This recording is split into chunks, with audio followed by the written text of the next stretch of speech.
Hello friends, ഞങ്ങൾ ജെമിനിയുടെ സഹായത്തോടു കൂടിയാണ് ഈ അറിവുകൾ ഞങ്ങൾ പകർന്നു നൽകുന്നത്. ഞങ്ങളെ ചാനൽ സബ്സ്ക്രൈബ് ചെയ്യുക, ഞങ്ങളെ പ്രോത്സാഹിപ്പിക്കുക.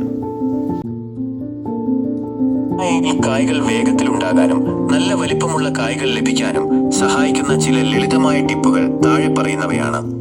പപ്പായയിൽ വേഗത്തിൽ കായ്പിടുത്തമുണ്ടാകാൻ ചില ടിപ്പുകൾ. കപ്പലണ്ടി പിണ്ണാക്ക് പ്രയോഗം.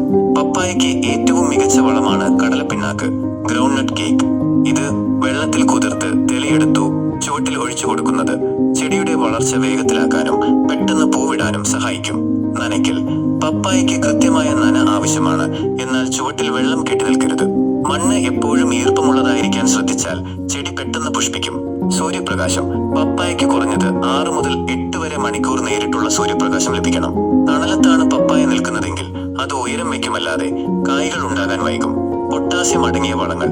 പൂവിടുന്ന സമയത്ത് ചാരമോ വുഡ് ആഷ് അല്ലെങ്കിൽ പൊട്ടാസ്യം അടങ്ങിയ വളങ്ങളോ നൽകുന്നത് കായ്കൾ പൊഴിയാതിരിക്കാനും വലിപ്പം വയ്ക്കാനും സഹായിക്കും. തടം തുറക്കൽ. ചെടിയുടെ ചുവട്ടിൽ നിന്ന് അല്പം മാറി തടം തുറന്ന് ഇടയ്ക്കിടെ മണ്ണിളക്കി കൊടുക്കുന്നത് വേരുകളിലേക്ക് വായുസഞ്ചാരം എത്താൻ സഹായിക്കും. ഇത് ചെടിയുടെ ഊർജം വർദ്ധിപ്പിക്കും. പ്രത്യേക ശ്രദ്ധയ്ക്ക് ഹൈബ്രിഡ് ഇനങ്ങളായ റെഡ് ലേഡി പോലുള്ളവ നട്ടാൽ 5 മുതൽ 6 വരെ മാസത്തിനുള്ളിൽ തന്നെ പൂവിടുകയും ഏകദേശം 8 മുതൽ 9 വരെ മാസത്തിനുള്ളിൽ കായ്കൾ പാകമാവുകയും ചെയ്യും. നാടൻ പപ്പായകളെ അപേക്ഷിച്ച് ഇവ വളരെ താഴ്ന്നു തന്നെ കായ്ച്ചു തുടങ്ങും. ഇങ്ങനെയുള്ള പുതിയ അറിവുകൾക്കായി ഞങ്ങളെ ചാനൽ സബ്സ്ക്രൈബ് ചെയ്യുക, ഞങ്ങളെ പ്രോത്സാഹിപ്പിക്കുക.